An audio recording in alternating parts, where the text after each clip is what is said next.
लोगों से। तो सदगुरु कबीर सोचते हैं अब क्या उपाय किया जाए।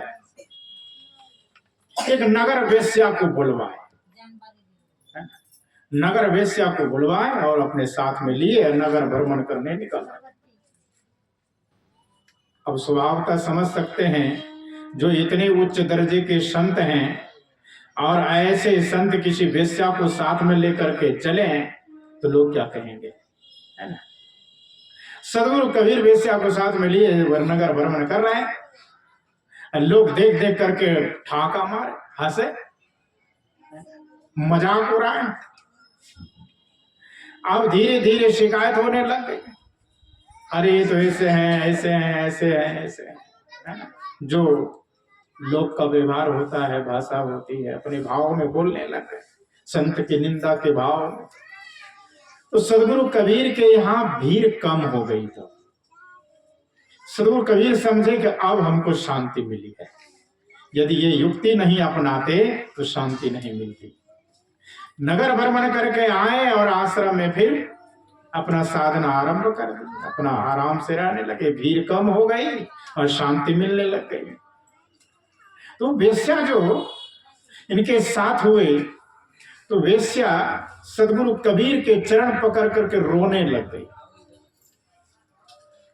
कि आप हमको अपने चरण में रख लीजिए, अब मैं नहीं जाऊंगी उधर, अब उधर जा ही नहीं सकते, उधर नरक का द्वार है, वो नरक का द्वार है, वहां दुख ही दुख है, पीड़ा ही पीड़ा है, कष्ट ही कष्ट है, वहां रोने के अलावा कुछ नहीं मिल सकता है। आप अपना अवशिष्य बना लीजिए, मैं तो यहीं रहूंगी, अब जा नहीं सकती।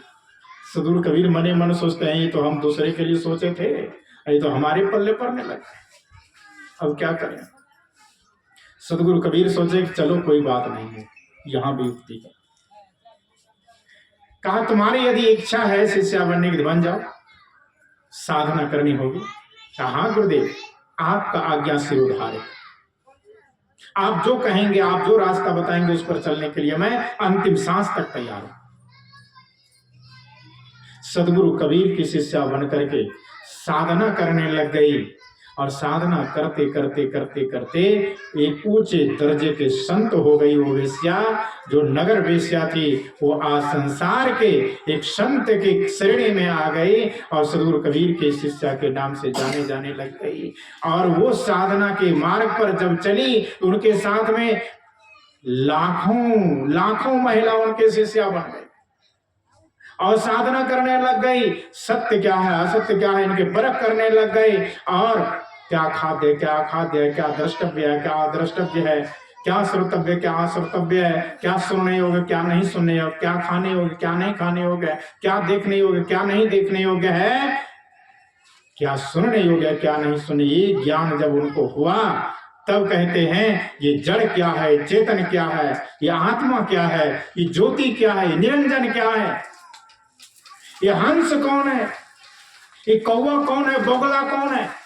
सुन रहे थे भी कथा में।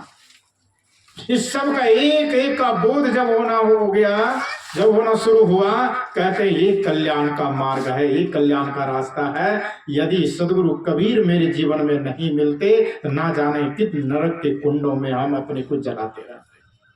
आज सदगुरु कबीर का चरण मिला तो हमारा जीवन उद्धार हो गया है, जीवन में कल्याण आया है, जीवन में शांति आई। तत्व जीवा कि पूरे सदस्यों को सदगुरु कबीर ने ज्ञान दिया और ज्ञान दे करके सदगुरु कबीर कहते हैं कि अब तुम लोग तो दीक्षित हो गए हो, शिष्य हो गए हो, अब मैं जाता हूं बनारस, तुम लोगों का काम पूरा हुआ। जैसे ही सदगुरु कबीर झोली और कमंडल उठा करके छड़ी लेकर के बनारस की तरफ चलते हैं, तत्व जीवा दोनों व्यक्ति हाथ जोड़ करके खड़े हो जाते हैं और कहते हैं गुरुदेव अभी अभी आपने हमको ज्ञान दिया है कि गुरु रूप का ध्यान करना और गुरु मंत्र का जाप करना। आप जा रहे हैं बनारस, हम रहेंगे नर्मदा नदी के किनारे गुजरात में, यहां से हम कैसे आपको देख करके ध्यान करेंगे, हम तो उतना पहुंचा अभी तो है नहीं, अभी तो नए नए जुड़े हैं। आप जा रहे हैं बनारस, हम यहाँ रहेंगे नर्मदा नदी के किनारे, कैसे आपको देख करके गुरुदेव ध्यान करेंगे। सदगुरु कबीर कहते हैं जो गुरु बसे बनारसी शीश समुंदर तीर एक पलक बिसरे नहीं, जो गुण हो ये शरीर मैं भले जा रहा हूं बनारस। तत्व जीवा, यदि तुम्हारे हृदय में सच्ची भक्ति होगी, मेरे उपदेश को तुमने हृदय में बसाया होगा। कह रहे थे ना, हमारे नाम तो पता नहीं है, बाबूलाल साहब, बाबूलाल साहब। ये कान भी खुला है, ये कान भी खुला है। इधर से सुनिए तो उधर निकल जाए, उधर से सुनिए